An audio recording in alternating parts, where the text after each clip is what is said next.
The year is 1985. The air hums with the promise of a new digital age. Yet in the quiet corners of forgotten libraries and dusty university labs, a different kind of revolution is brewing. A revolution not of silicon, but of ancient faith and forgotten science. Meet Dr. Elliot Vance. Young, brilliant, and utterly out of step with his peers. While others chase grants for microchips and genetic engineering, Elliot is lost in the faded blueprints of history, specifically the most audacious blueprint ever conceived, Noah's Ark. His office, a chaotic symphony of forgotten texts and flickering CRT monitors, is a testament to his singular obsession. He's often met with patronizing smiles, dismissed as a dreamer, a relic of a bygone era. The Ark, Elliot? Really? We're sequencing genomes, not searching for ancient bathtubs. But Elliot sees more than a bathtub. He sees a vessel of impossible scale, a feat of engineering that defies its supposed era. He sees a story, dismissed as myth, that holds a whisper of something profoundly real. His early research, funded by meager personal savings and the occasional sympathetic anonymous donor, focuses not on the Ark's physical remains, but on its theoretical possibility. Could it have existed? And if so, how? His initial models, crude by modern standards, hint at structural integrity that shouldn't be possible with ancient technology. He postulates an unknown material, an advanced understanding of physics, or something else entirely. One late night, fueled by lukewarm coffee and the static hum of his computer, Elliot stumbles upon an anomaly. It's buried deep within a digitized scan of an obscure Babylonian tablet, a text supposedly unrelated to the flood narrative, a faint, almost imperceptible pattern, a repeating sequence of symbols that resemble a molecular diagram.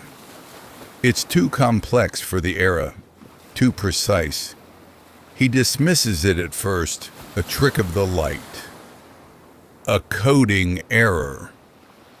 But the pattern persists. A silent, insistent hum in the background of his research. He begins cross-referencing ancient texts, obscure religious manuscripts, even forgotten alchemical diagrams. The pattern reappears, sometimes subtly, sometimes glaringly, in the most unexpected places. It's always fragmented, never complete, like pieces of a cosmic jigsaw puzzle. He starts to call it the blueprint, a theoretical sequence, a code. And then a terrifying, exhilarating thought strikes him. What if the Ark wasn't just a vessel for life, but a repository? What if it carried not just species, but the very essence of creation?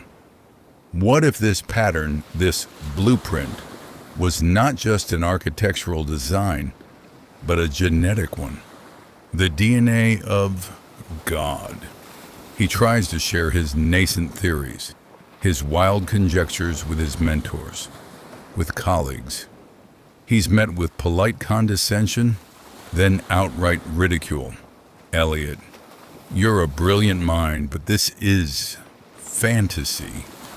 You're conflating theology with molecular biology.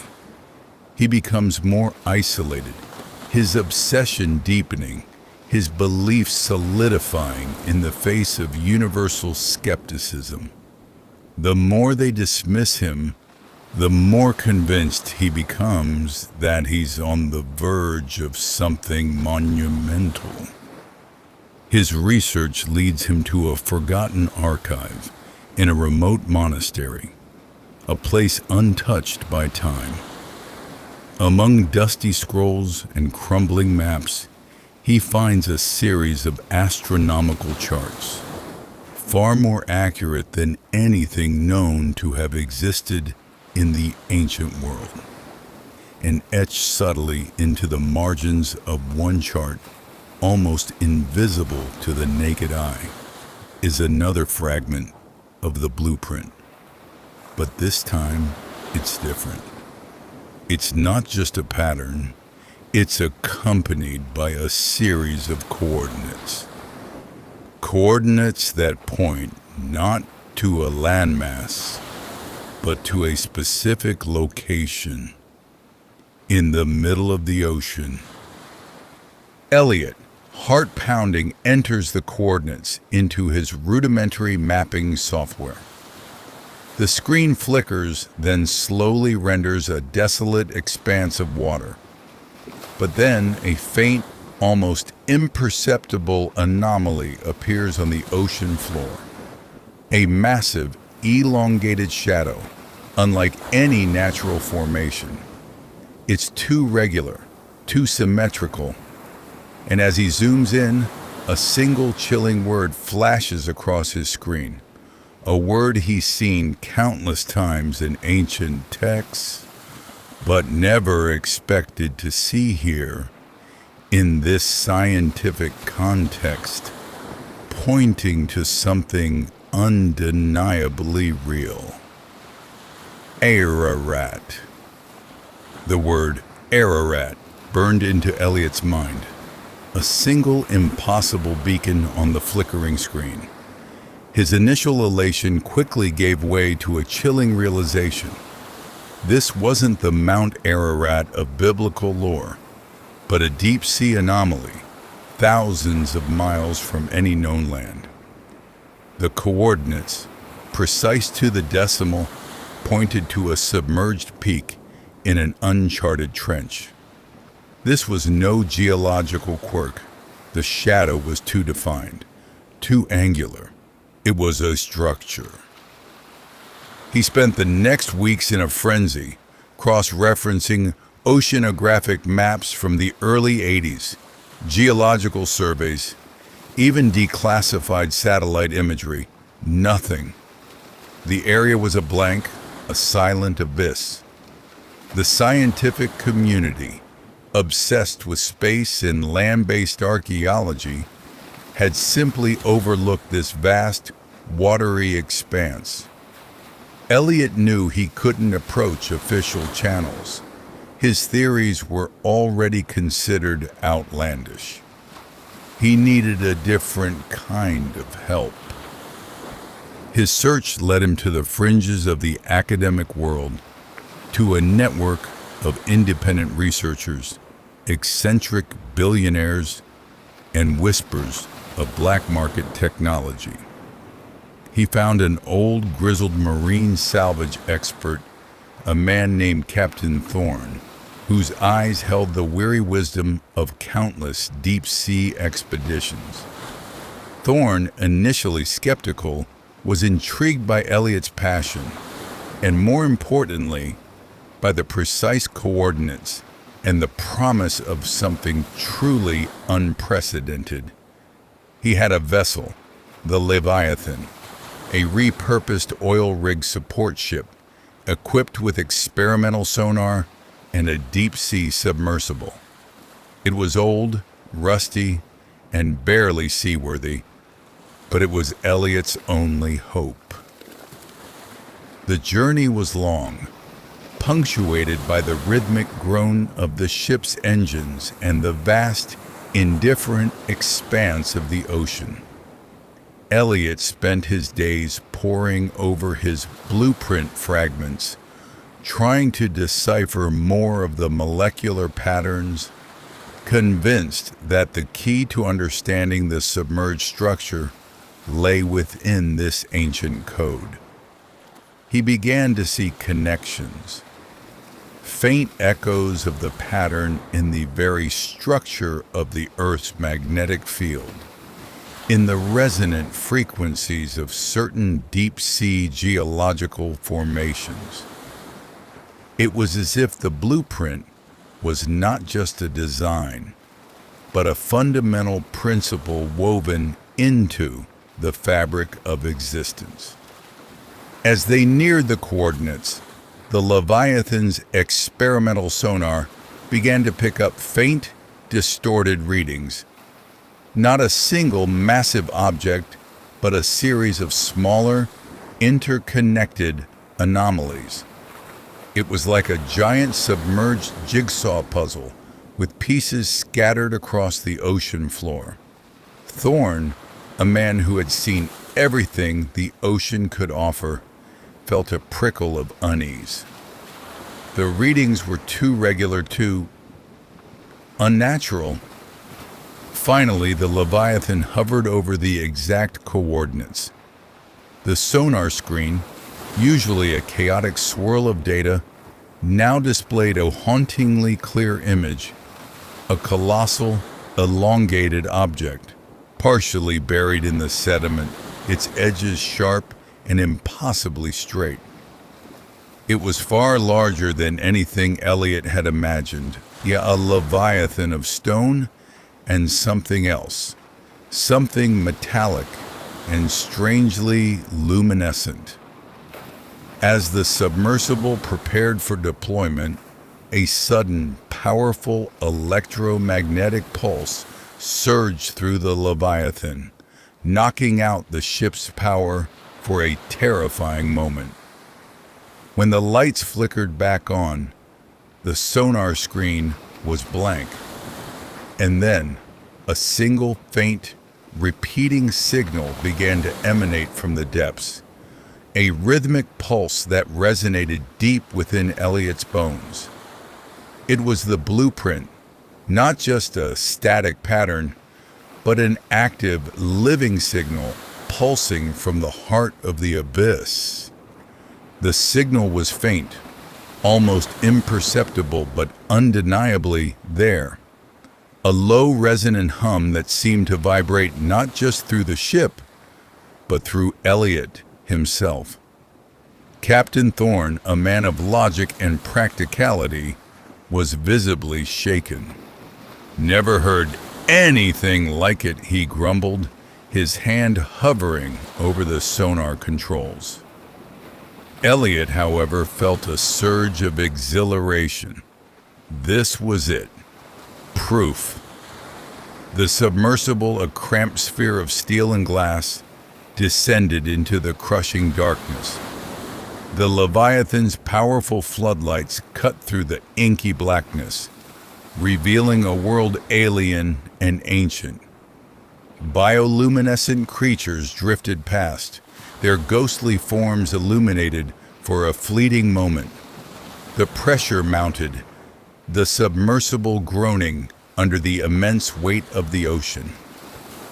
Elliot's eyes were glued to the viewport, searching for any sign of the structure. Then, through the swirling sediment, it appeared. Not a ship, not a conventional vessel, but a colossal geometric form, partially submerged in the ocean floor. Its surface was unlike anything known to man.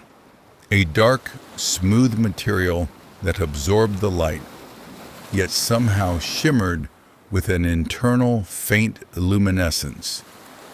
It was vast, stretching beyond the reach of their lights, a silent, monolithic presence.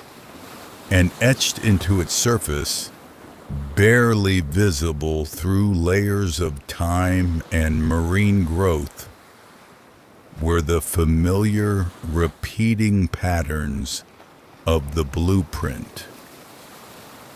As the submersible drew closer, Elliot noticed something else. Along the length of the structure, at seemingly random intervals, were what appeared to be massive sealed hatches. They weren't rusted or corroded. They looked as pristine as if they had been sealed yesterday. And from behind one of these hatches, a faint, rhythmic thrumming could be heard, a low vibration that seemed to synchronize with the blueprint signal they had detected earlier. Captain Thorne, peering through his own viewport, muttered, "It's alive." Elliot, however, wasn't thinking about life in the biological sense. He was thinking about the blueprint, the molecular patterns, and the possibility that this structure was not just a container, but a living, breathing archive. He directed the submersible to one of the hatches. As they approached, the faint luminescence on the structure's surface intensified, casting an ethereal glow on the surrounding darkness. The rhythmic thrumming grew louder, a silent hymn echoing through the water. Elliot, with trembling hands, activated the submersible's external manipulator arm, extending it towards the hatch. He wanted to touch it, to feel the ancient material, to confirm what his mind was struggling to comprehend. Just as the manipulator arm made contact, a sudden blinding flash of light erupted from the hatch, momentarily overwhelming the submersible's cameras.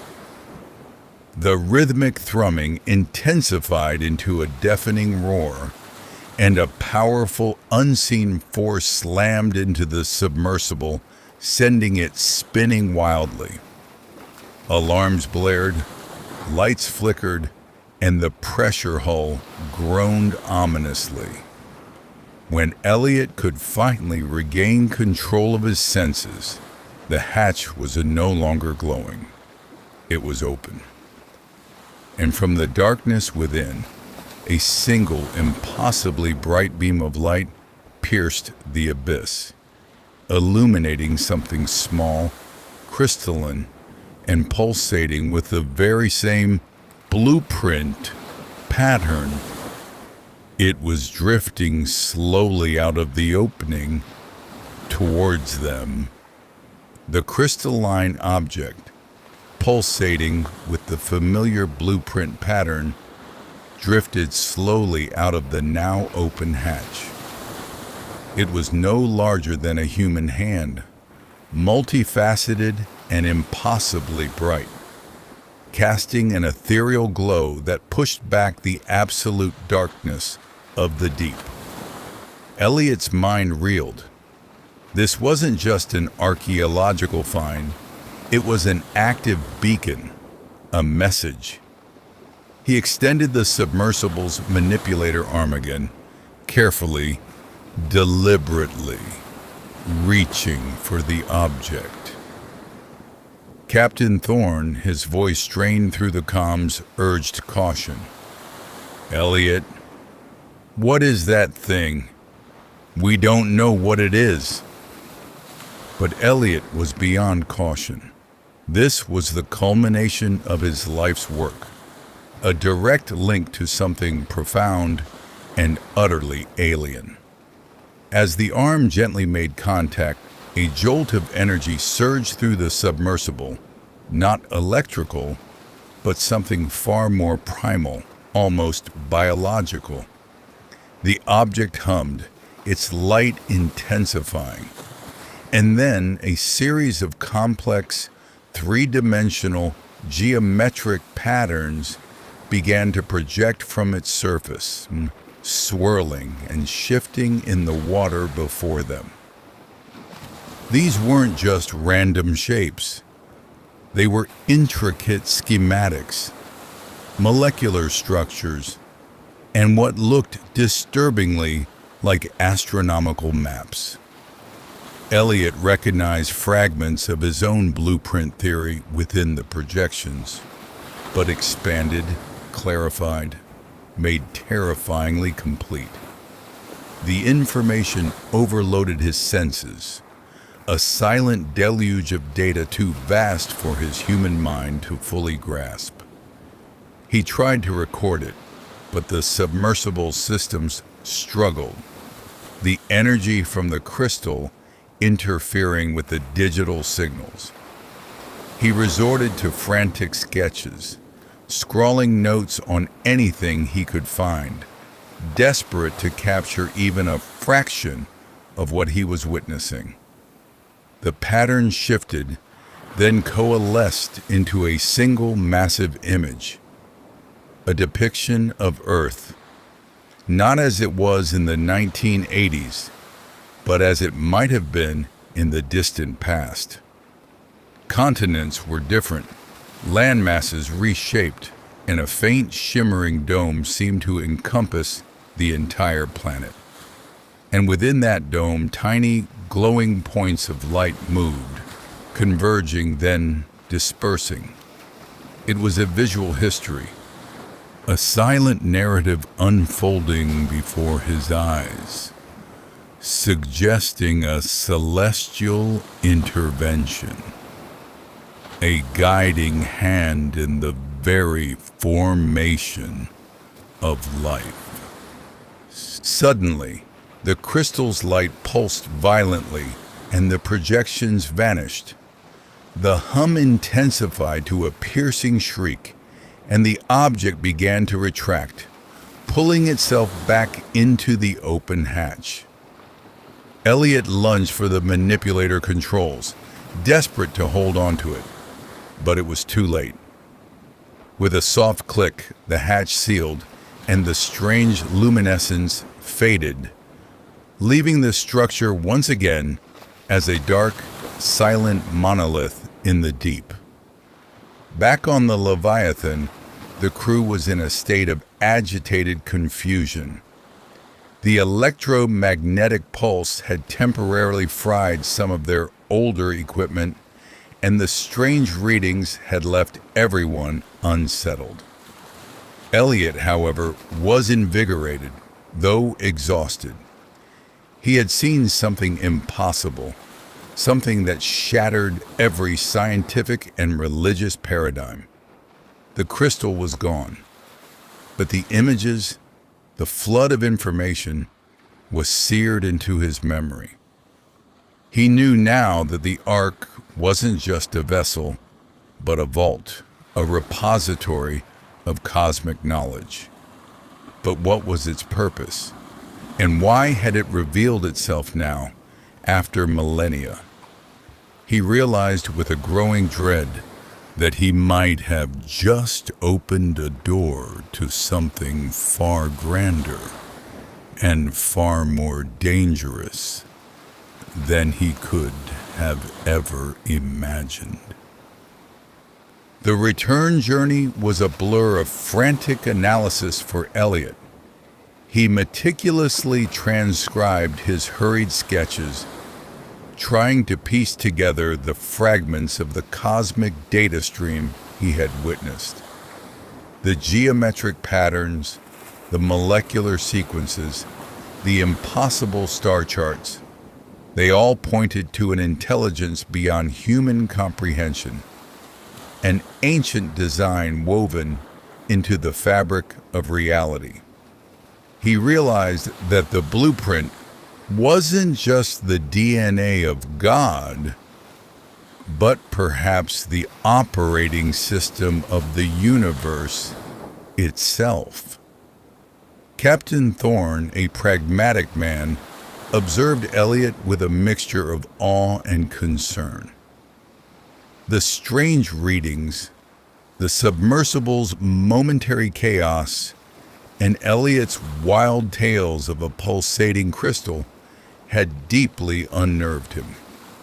He insisted on maintaining radio silence, fearing that any transmission of their discovery would attract unwanted attention. He had seen enough classified projects and shady characters in his career to know that some secrets were better kept buried. As they sailed towards a discreet port, Elliot began to notice subtle discrepancies in his data. While most of the projected schematics from the crystal had been incredibly precise, there were occasional, almost subliminal distortions. Faint, ghostly lines that flickered in and out, patterns that didn't quite fit the grand design. It was like interference, a corrupted signal, or perhaps an edit. Someone or something had tampered with the blueprint. His suspicions grew when he discovered a recurring symbol within these distorted patterns. It was a stylized eye, almost invisible unless he meticulously cross-referenced his notes under specific light conditions. This eye wasn't part of the pure, elegant blueprint. It seemed an intrusion, a watermark of an unknown observer. Who would want to modify such a fundamental code, and why? One night, while poring over a particularly complex section of his sketches, Elliot heard a faint, high-pitched whine from the Leviathan's comms room. It was too regular to be static, too distinct to be a malfunction. He crept in, finding the room dark except for the eerie glow of a single ancient radio receiver. It was picking up a signal, barely audible, yet undeniably present. It wasn't human speech, nor was it the rhythmic pulse of the ark. It was a complex series of bursts, a rapid-fire exchange of data, almost like a conversation. Elliot, using his knowledge of rudimentary signal processing, managed to filter out some of the noise. The bursts contained faint echoes of the blueprint, but twisted, inverted, almost a mirror image. And within these distorted echoes, he once again detected the faint imprint of the stylized eye. It was a chilling realization. Someone else knew about the ark, about the blueprint. Someone was listening, watching, and they weren't part of the original design. They were something else entirely. Suddenly, the signal cut out. The radio went silent, dead. Elliot felt a prickle on the back of his neck. He turned slowly, his breath catching in his throat. Standing in the doorway of the comms room, bathed in the faint moonlight filtering through a porthole, was a silhouette. It wasn't Captain Thorne. It was too tall, too slender, and its eyes, even in the dim light, seemed to glow with an unnerving, calculating intensity. The figure simply stood there, silent, unmoving, watching Elliot. Chapter 6. The Uninvited Guest. Elliot froze, his heart pounding in his chest. The figure in the doorway was a man, but not one he recognized from the Leviathan's crew. Tall and gaunt, dressed in a dark, nondescript suit that seemed out of place on a salvaged vessel. His presence radiated an unnerving stillness. His eyes, even in the faint light, seemed to glint with an almost unnatural luminescence, fixed on Elliot with an unsettling intensity. "Dr. Vance." The man's voice was a low, resonant murmur, devoid of any discernible emotion. "You found something extraordinary." Elliot stammered. "Who are you?" How did you get on this ship? The man took a slow step into the room, his gaze sweeping over the archaic radio equipment, then resting on Elliot's frantic sketches scattered across the table. My apologies for the unconventional introduction. Let's just say I have a keen interest in ancient technologies. And you, Doctor Vance, have a remarkable talent for unearthing them. He picked up one of Elliot's sketches, his long fingers tracing the intricate lines of the blueprint fragment. This pattern, you understand its significance, don't you? A cold dread seeped into Elliot's bones. This wasn't just a curious stranger. This man knew. He knew about the Ark, about the blueprint, about the signal. He was connected to the distorted echoes Elliot had detected, to the watchful eye. You're the one interfering with the signal? Elliot accused, his voice trembling slightly. The one putting the eye in the data. The man's lips curled into something that was not quite a smile. Interfering or merely observing? Some truths, Dr. Vance, are best left undisturbed, or perhaps redirected. And he turned fully to Elliot, his gaze piercing.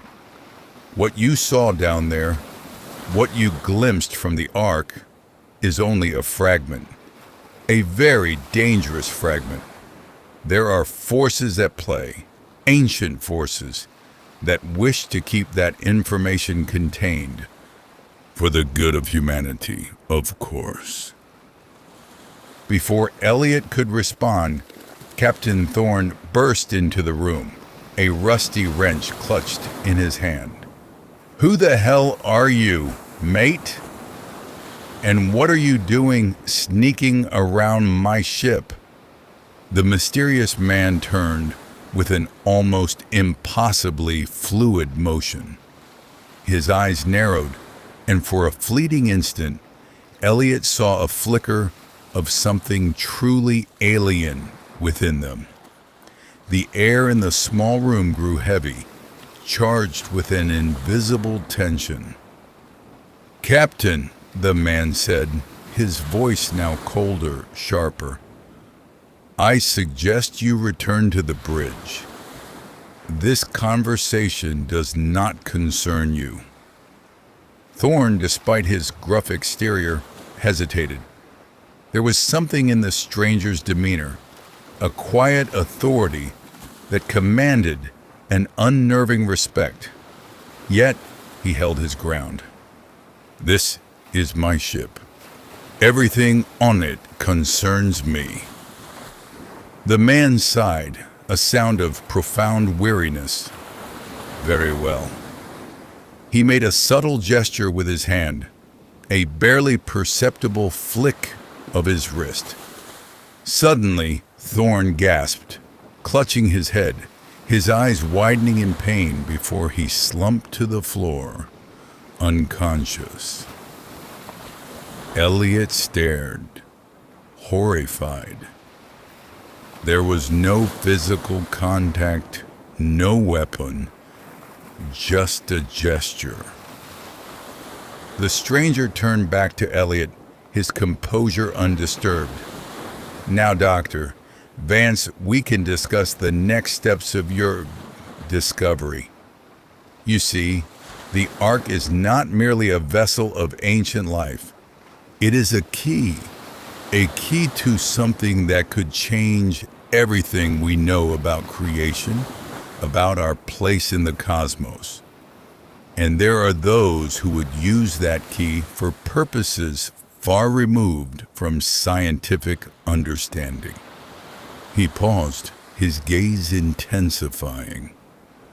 "You have no idea what you've truly awakened, do you?" The man who introduced himself only as Mr. Thorne, an eerie echo of the captain's name, chilling Elliot even further, wasted no time. He was not interested in explanations or arguments, only in the fragmented data Elliot possessed. He spoke of the Ark not as a myth, but as a containment unit designed to preserve not just life, but a specific blueprint of reality. And he revealed that the eye Elliot had detected was the signature of an organization ancient and powerful, known only as the Covenant. The Covenant has been monitoring the Ark for millennia, Mr. Thorne explained, his voice flat and devoid of any human warmth, ensuring its silence. What you witnessed, the crystalline messenger, was an anomaly, a malfunction in its systems, or perhaps a deliberate broadcast from within. Whatever the cause, it means the Ark is no longer dormant. And that is a problem. Elliot, still reeling from the sudden assault on Captain Thorne and the man's chilling revelations, demanded to know more about the Covenant. Who are they? What do they want with the Ark? Mr. Thorne's gaze grew distant, as if looking into a forgotten past. They believe the blueprint is a sacred trust, a divine code given to humanity for stewardship, not for dissection. They believe its full activation would bring about a reckoning, a cosmic shift that humanity is not prepared for, and they are not above extreme measures to maintain their interpretation of the balance. He indicated Elliot's sketches. The distortions you saw, the eye embedded in the signal, those are their attempts to filter, to censor, to control the information emanating from the Ark, to ensure humanity only sees what they deem permissible. He revealed that the Covenant was a global, clandestine network with operatives in every major government, scientific institution, and religious order. Their influence was subtle, their operations unseen, but their reach was absolute. Their goal, to prevent anyone from fully deciphering the blueprint or unlocking the Ark's true purpose, believing it would lead to chaos, or worse, an existential threat. They were the silent guardians, or perhaps the ultimate censors of humanity's cosmic truth. Elliot, however, found himself questioning Mr. Thorne's motives. If the Covenant wanted to contain the Ark's secrets, why was this man, ostensibly one of them, revealing so much? Mr. Thorne seemed to anticipate the thought. I am not of the Covenant, Doctor. Vance. Not entirely. I am an independent observer, and I believe humanity deserves the truth, even if it brings a certain amount of discomfort. The Ark is waking up. The blueprint is being rebroadcast, and the Covenant will do everything in their power to silence it, and anyone who understands it. He produced a small leather-bound journal, its pages brittle with age. This belonged to a colleague of mine, an operative of the Covenant, disillusioned with their methods. He managed to piece together some of their operational protocols, their hidden outposts, and their key personnel. They believe one of their earliest and most secure outposts, codenamed the Oracle, holds the complete, uncorrupted blueprint sequence, extracted from a previous, smaller anomaly event centuries ago. They guard it with their lives. As Mr. Thorne spoke, the ship's alarm bells suddenly blared, a piercing, urgent wail that cut through the silence of the night. Heavy footsteps echoed above deck. "It seems," Mr. Thorne said, a grim note entering his voice, "the Covenant has found us. They move with terrifying efficiency when their secrets are threatened." He pushed the ancient journal into Elliot's hands. "You must go. Find the Oracle.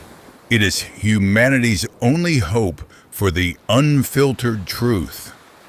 "I will distract them." Elliot clutched the journal, his mind a whirlwind of fear and disbelief. He heard the metallic clang of boots on the deck, shouts growing louder. Mr. Thorne turned, a strange, resolute glint in his eyes, and with another impossibly fluid movement, he vanished into the shadows of the ship, leaving Elliot alone in the comms room. With the blaring alarms and the chilling certainty that he was now caught in a cosmic struggle far beyond his wildest imagination. Elliot burst onto the deck, the cold night air biting at his face. The Leviathan was awash in the glow of flashing red lights. Figures in dark tactical gear swarmed the ship, moving with a silent, terrifying efficiency. He heard shouts, the clang of metal, and the distant crackle of suppressed gunfire. Mr. Thorne's distraction had bought him only moments. Clutching the old journal, Elliot raced towards the stern, scanning the churning water below. He found Captain Thorne's small, inflatable escape pod, a barely visible speck against the dark hull. With no time to spare, he scrambled in, fumbling with the controls. Just as he managed to release the tether, a blinding spotlight swept across the deck, followed by a series of rapid-fire gunshots that peppered the water around him. The escape pod dropped with a splash, plunging into the dark, cold embrace of the Atlantic. Drifting aimlessly for hours, battered by the waves, Elliot opened the ancient journal. Its pages, though fragile, were filled with a meticulous handwritten code, encrypted notes, and faded photographs. He recognized a few faces. Scientists he had admired from afar, now revealed to be part of the Covenant. The journal detailed their hidden facilities, their methods of containment, and their chilling belief in a controlled truth. Among the jumbled notes, a single entry stood out, a precise location, written in a different hand, accompanied by the cryptic designation, the Oracle. It was a remote research station, buried deep within the desolate, frozen landscape of the Antarctic. The journey was arduous. Elliot found his way to a tiny, forgotten airfield, bribing a reluctant pilot to take him as far south as possible on a rickety cargo plane. From there, it was a perilous trek across endless ice fields, battling blizzards and the biting cold. The journal warned of the Covenant's advanced surveillance, their ability to track any technological footprint. So Elliot traveled on foot, a lone figure against the stark white expanse, guided only by the fading sun and the coordinates in the journal. Days blurred into a frozen odyssey. He nearly succumbed to the elements multiple times, his body pushed to its absolute limit. But the memory of the ark, the pulsating crystal, and the chilling words of Mr. Thorne fueled his resolve.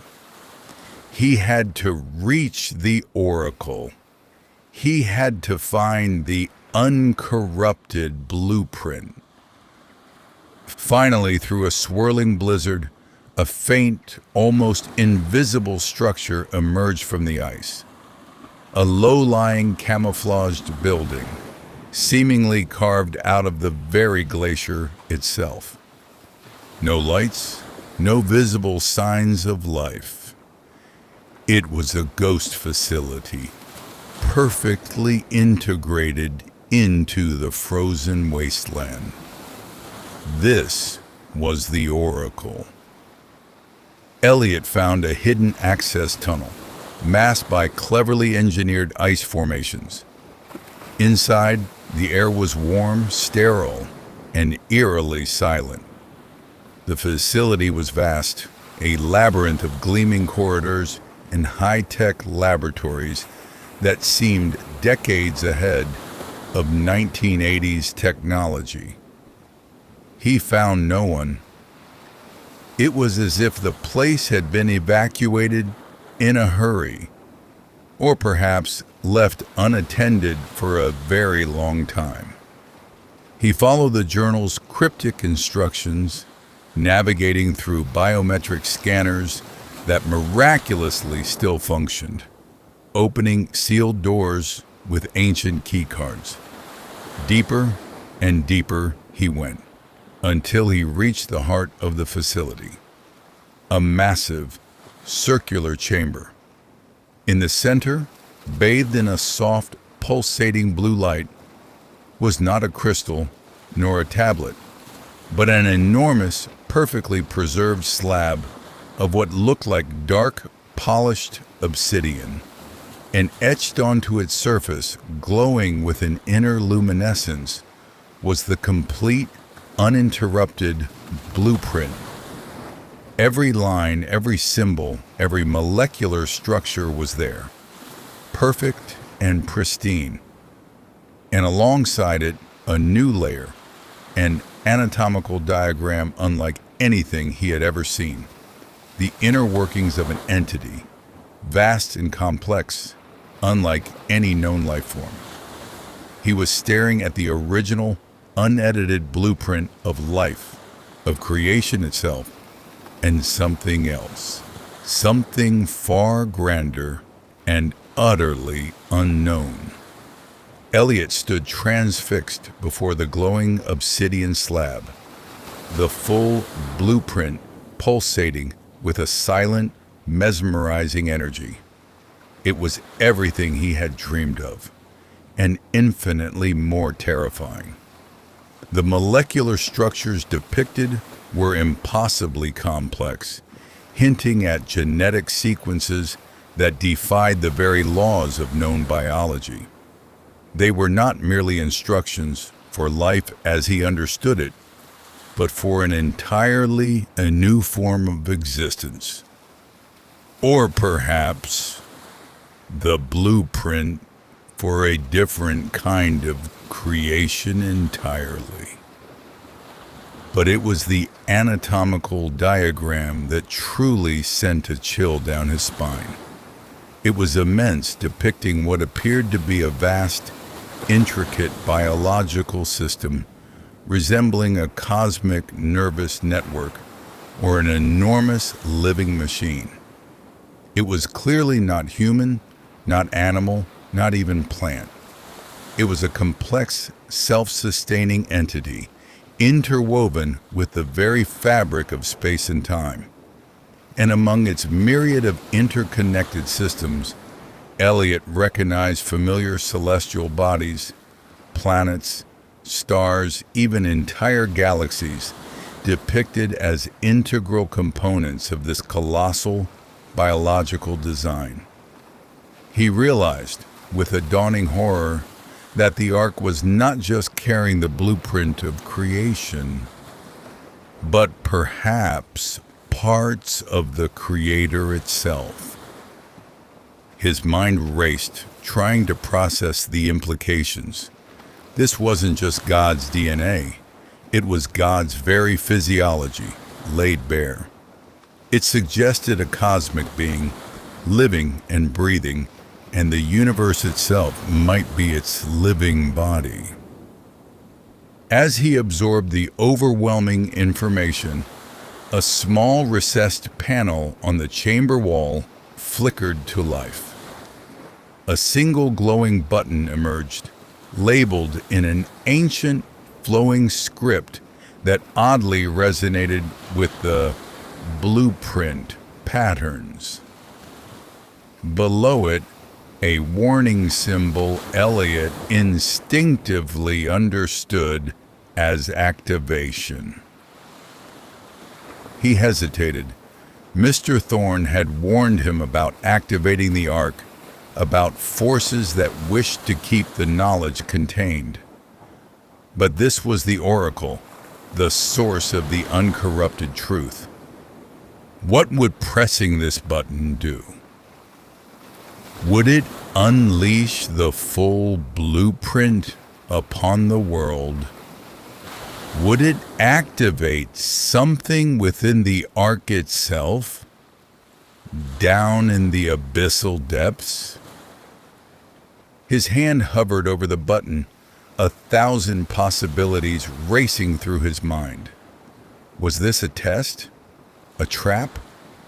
Or the single most important act he could perform for humanity?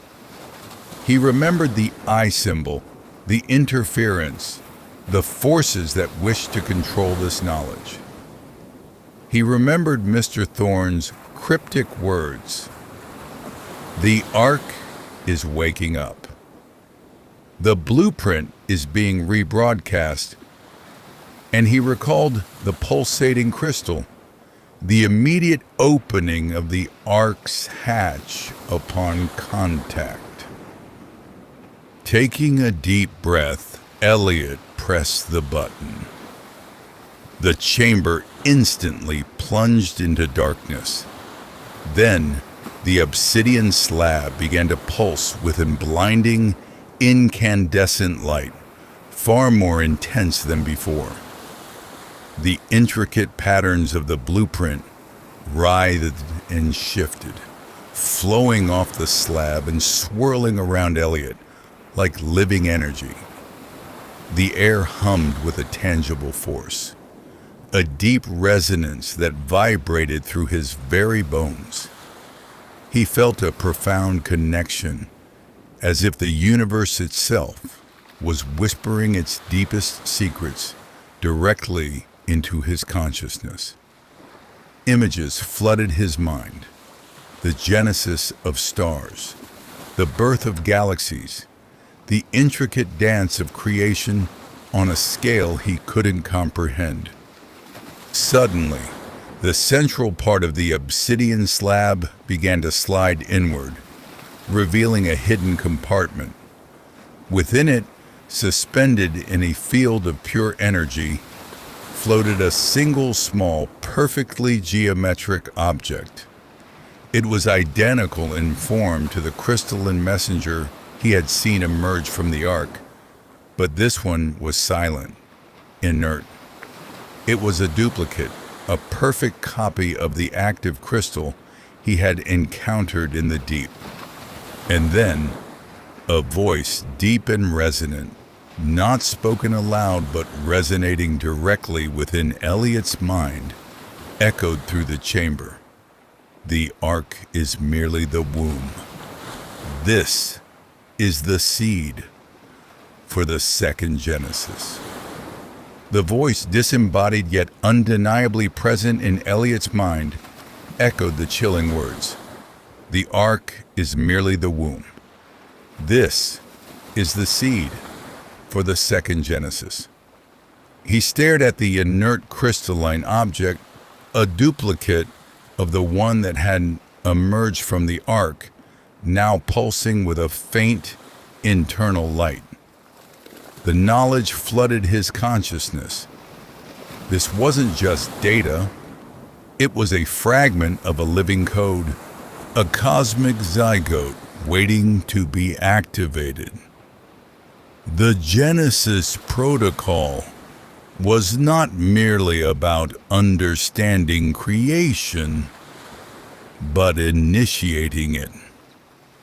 His mind raced, piecing together the terrifying implications. The Ark in the Deep wasn't just a repository of the past, it was a cosmic incubator, designed for a future event. And the Covenant, with their eye and their censorship, were trying to prevent this second Genesis from occurring, believing it would be an apocalypse rather than a new beginning. Suddenly, a cacophony of alarms shattered the silence of the oracle. Red lights flashed, and an automated voice boomed through the facility. "Intruder alert! Perimeter breach!" Elliot's heart leaped into his throat. The Covenant had found him. He had triggered something by activating the slab, a signal that had pinpointed his location.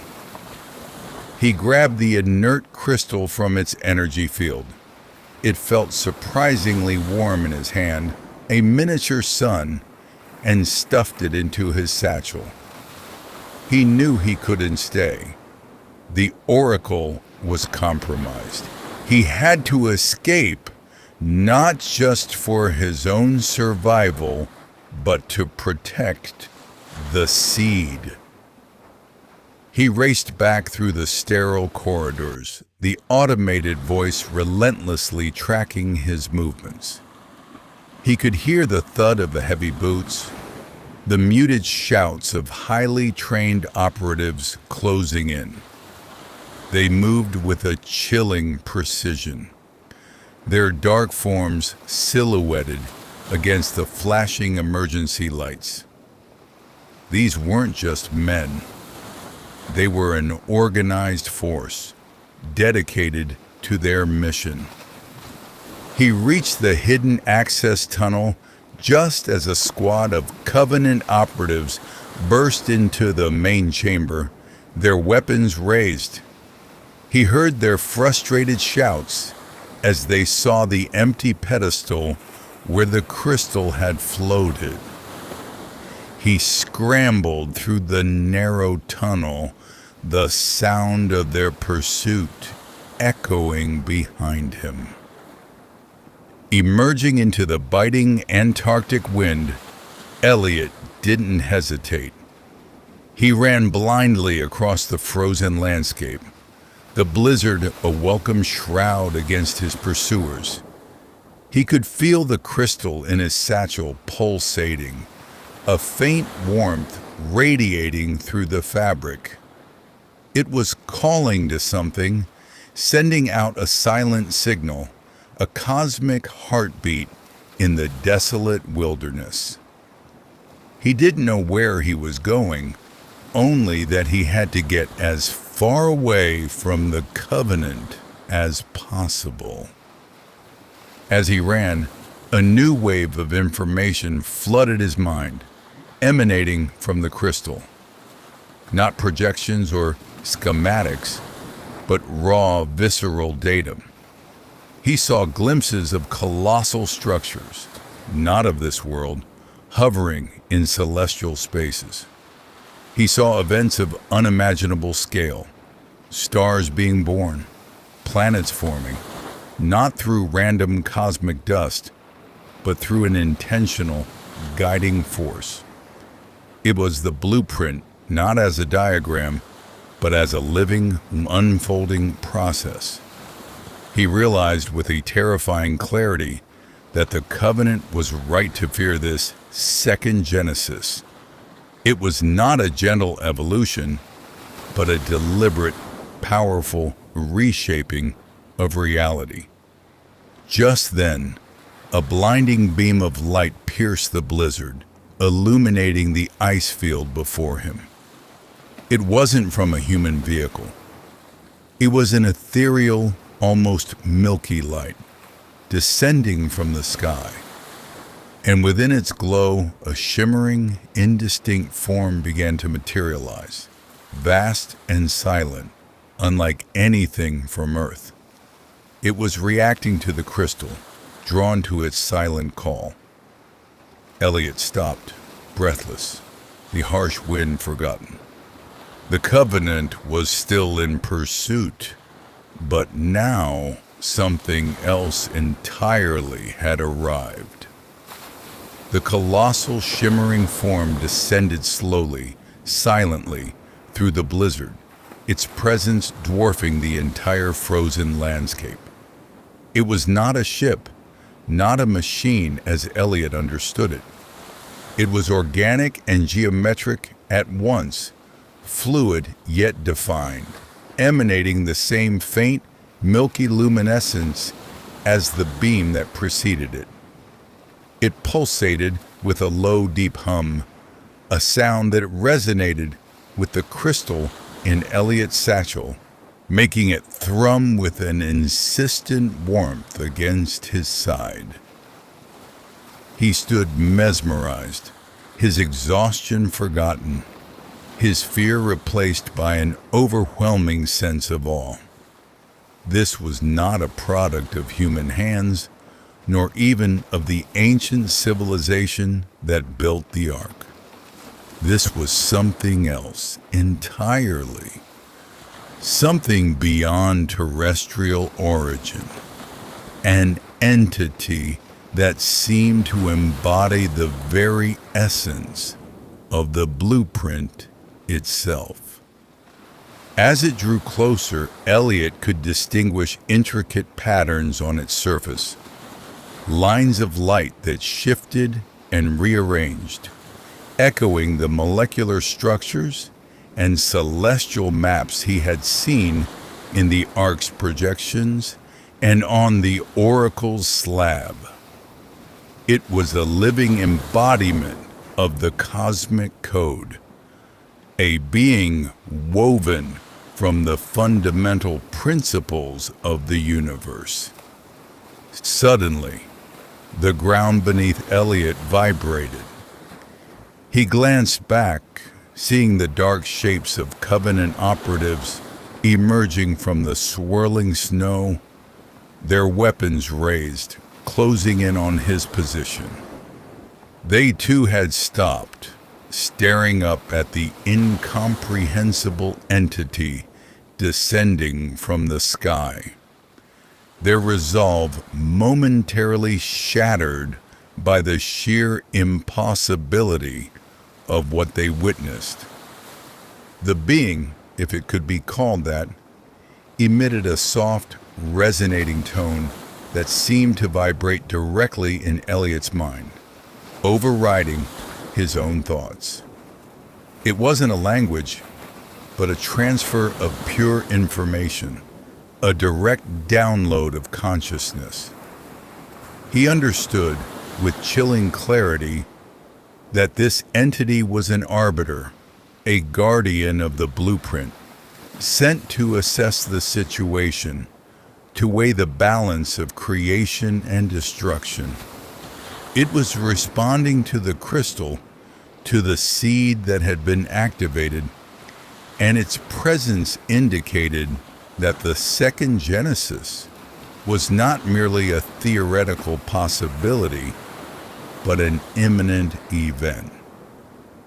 A single luminescent tendril extended from the arbiter's form, reaching slowly, deliberately towards Elliot. It was not threatening, but probing, curious. Elliot felt no fear, only an intense compulsion to present the crystal to show the arbiter what he held. Just as the tendril was mere feet away, a searing beam of energy erupted from the Covenant operative's position, striking the arbiter directly. The entity shrieked, a sound that tore through Elliot's mind and vibrated the very ice beneath his feet, and its shimmering form rippled violently. The Covenant, recovering from their shock, had opened fire, attempting to destroy what they clearly perceived as a threat to their controlled reality. The arbiter recoiled, its luminescence flickering, but then its light intensified, turning from milky white to a blinding, furious gold. It seemed to expand, its vast form eclipsing the sky. A wave of raw energy pulsed outwards from the arbiter, not a weaponized blast, but a pure, unadulterated release of cosmic force. The Covenant operatives, caught in its wake, simply ceased to exist. Their forms shimmered, then dissolved into motes of light, leaving only scorch marks on the ice. The air crackled with residual energy. Elliot, shielded by some unknown force emanating from the crystal in his satchel, watched in stunned silence. The arbiter turned its golden gaze upon him, its form once again calm, its luminescence returning to a soft, milky glow. The tendril extended again, reaching for him. But this time it passed right through him, connecting not with his physical body, but with the crystal in his satchel, drawing it out. The crystal floated up, shimmering brightly, merging seamlessly with the arbiter's vast form. The being paused, seeming to absorb the seed of the second Genesis. Then, with a silent, resonating hum that promised both creation and profound change, it began to ascend, slowly vanishing back into the swirling Antarctic storm, leaving Elliot utterly alone on the ice, standing amidst the fading scorch marks, the only witness to a cosmic event that had just begun. Elliot stood shivering on the ice, the raw Antarctic wind a stark contrast to the cosmic fire he had just witnessed. The arbiter was gone, dissolved back into the storm, taking the seed of the second Genesis with it. The scorch marks on the ice, where the Covenant operatives had been, were the only proof it hadn't been a hallucination. He was utterly alone, yet he felt a profound connection to something vast and ancient, a consciousness that had just briefly touched his own. The mental download from the arbiter began to coalesce in his mind, not as discrete facts, but as a holistic understanding.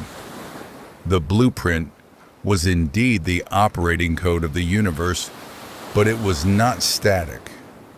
It was fluid, designed to evolve, to be periodically updated through these Genesis protocols.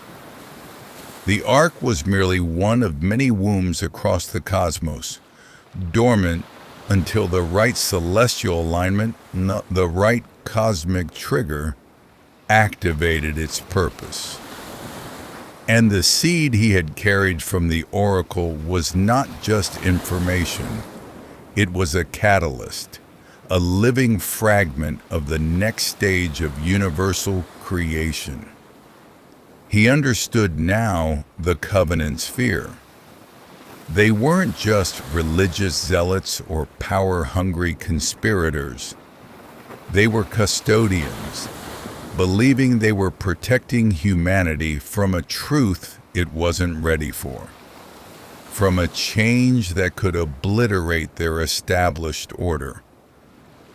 They saw the second Genesis not as evolution, but as annihilation, a divine reset button that would sweep away all they knew.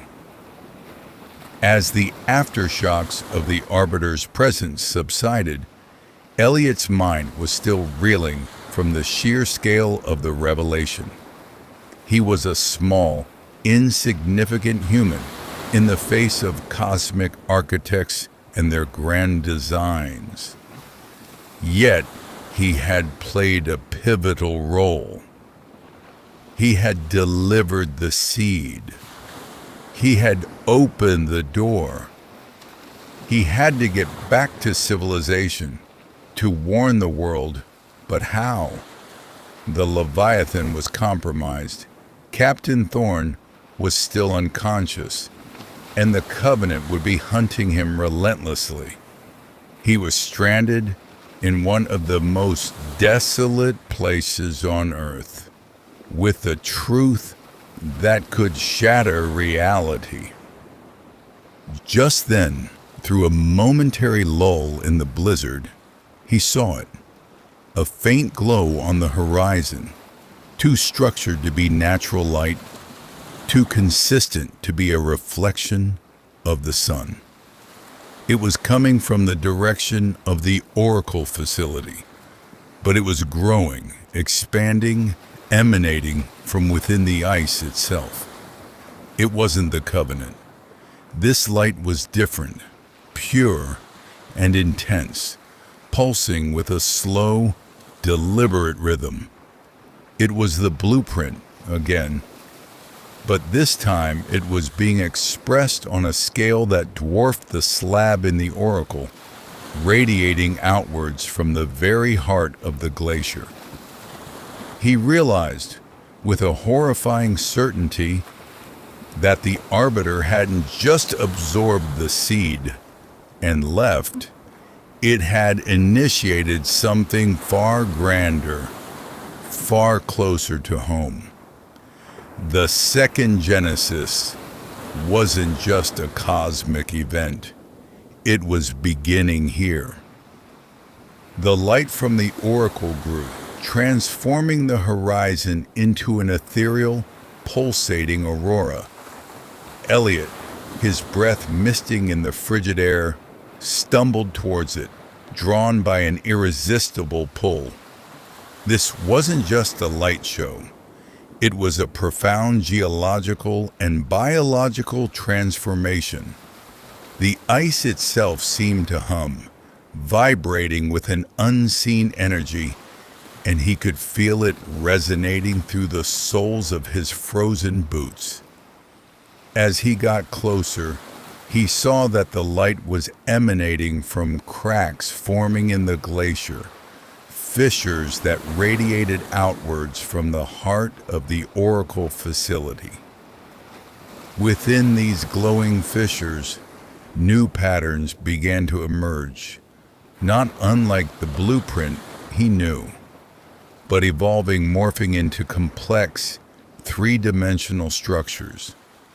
They were growing, expanding, reshaping the ice in real time, forming intricate crystalline filaments that pulsed with a soft internal luminescence. The glacier was becoming a living organism, a colossal glowing network of cosmic circuitry. Elliot realized the Oracle wasn't just a research station, it was a conduit, a cosmic node where the second Genesis was physically manifesting on Earth. The Arbiter had activated it, turning the vast ice sheet into a biological supercomputer, a colossal engine of creation. The entire continent was being rewritten, its fundamental structure altered by the blueprint. He felt a sudden shift in the air, a drop in temperature that defied the warming glow of the glacier. A new sound joined the hum of the ice, a low guttural growl that reverberated through the vast expanse. From the direction of the now glowing oracle entrance, hulking figures began to emerge. They were not the Covenant operatives. These were larger, more imposing, their forms cloaked in heavy, dark furs and strange, archaic armor. Their faces were obscured by shadows, but their eyes, when they caught the ambient glow of the ice, seemed to burn with an ancient, fierce intensity.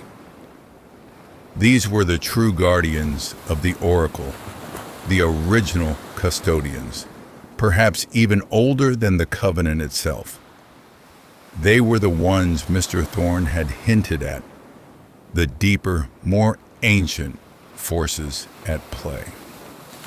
They moved with a slow, deliberate power, their movements almost predatory, their attention fixed not on Elliot, but on the transformed glacier, on the pulsating light that was their sacred charge.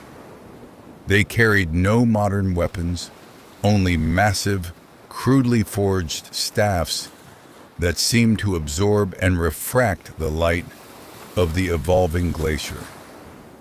One of them, larger than the others, raised his staff, and a low resonant chant filled the air, a guttural hymn that seemed to resonate with the very heartbeat of the transforming ice. It was a lament, a protest, a desperate plea to halt the unfolding genesis. Elliot realized he was caught between two ancient powers. The Covenant, who sought to control the truth through censorship, and these new primal guardians who sought to prevent any change to the ancient order. Both saw the second Genesis as a threat, but from entirely different perspectives. He was no longer just a scientist seeking answers. He was a catalyst, now a pawn in a war older than humanity. As the primal guardians continued their chant, Elliot felt a strange sensation from the glowing ice. It was a pull, an invitation. The crystalline patterns forming within the glacier seemed to beckon him, to draw him closer. He saw within them not just the blueprint of the universe, but fragmented images of a past Earth, a world where these very guardians had once walked alongside beings of cosmic origin. He understood that the second Genesis was not an arbitrary act, but a cyclical event, a renewal that had happened before and was now happening again. And these guardians, now desperate to stop it, had once been its unwitting participants. Elliot stood transfixed as the primal guardians continued their desperate chant, their voices a mournful counterpoint to the growing hum of the transforming glacier. The crystalline tendrils of the blueprint now pulsed with an almost blinding intensity, radiating outwards from the core of the oracle, reshaping the very ice around them. He could feel the immense power, a cosmic force rewriting the very fabric of existence, and he knew it was irreversible. Suddenly, the sky above them tore open, not a natural phenomenon, but a rift in the very atmosphere, shimmering with an ethereal violet light. From this tear in the heavens, sleek, silent craft descended. These were not the crude cargo planes or the rusty Leviathan. They were advanced, impossibly fast, and bore the unmistakable stylized eye symbol of the Covenant. They had arrived. A wave of dread washed over Elliot. He was trapped between two ancient factions, both determined to stop the Second Genesis, but for profoundly different reasons. The Covenant craft landed silently, disgorging more operatives, their dark tactical gear a stark contrast to the glowing ice. But these were not mere foot soldiers. They were led by figures in immaculate white uniforms, radiating an icy authority. Among them, Elliot recognized faces he had seen in the journal, high-ranking members of the Covenant's inner circle, individuals who held immense power in the shadows of the world. The Covenant leaders immediately confronted the primal guardians. There were no shouts, no open hostilities, only a tense, silent standoff. The air crackled with unspoken animosity, a clash of ideologies, centuries in the making. Elliot understood. The Covenant represented control, order, the suppression of dangerous truths. The Guardians represented ancient wisdom, tradition, and a desperate plea to halt a cosmic cycle they believed would undo their world. As the two factions faced each other, the transformed glacier continued its relentless growth, its radiant tendrils reaching higher, wider, illuminating the entire frozen expanse. The blueprint was not just altering the ice, it was influencing the very atmosphere, the magnetic field, whispering changes into the planet itself. The Second Genesis was unfolding with terrifying speed. Elliot felt the crystal in his satchel, or rather, the phantom warmth where it had been. He realized he was no longer just an observer. The Arbiter had touched him, infused him with a deeper understanding. He was now a conduit, a living link to the unfolding cosmic event. He had to make them see, to understand what was truly happening. He stepped forward, away from the shadows, directly into the glowing light emanating from the glacier. Both the Covenant and the Guardians turned, their attention momentarily shifting to him.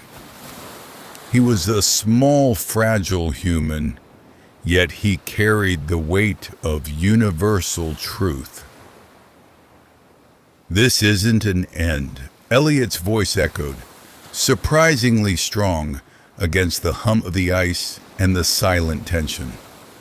"It's a beginning. The blueprint isn't just about humanity. It's about cosmic evolution. This has happened before. It's a cycle." A high-ranking Covenant official, a woman with piercing eyes and a cold, analytical gaze, stepped forward. "You have no idea what you're dabbling with, Doctor. This Genesis is a violation, an undoing of the established order, a return to primordial chaos." One of the primal guardians, the largest of them, with eyes that held the sadness of forgotten ages, raised his staff and spoke in a low, rumbling voice. "The cycle is a curse. It consumes all. It erases history. We have fought it for millennia." Elliot extended his hands, pleading, "But what if it's necessary?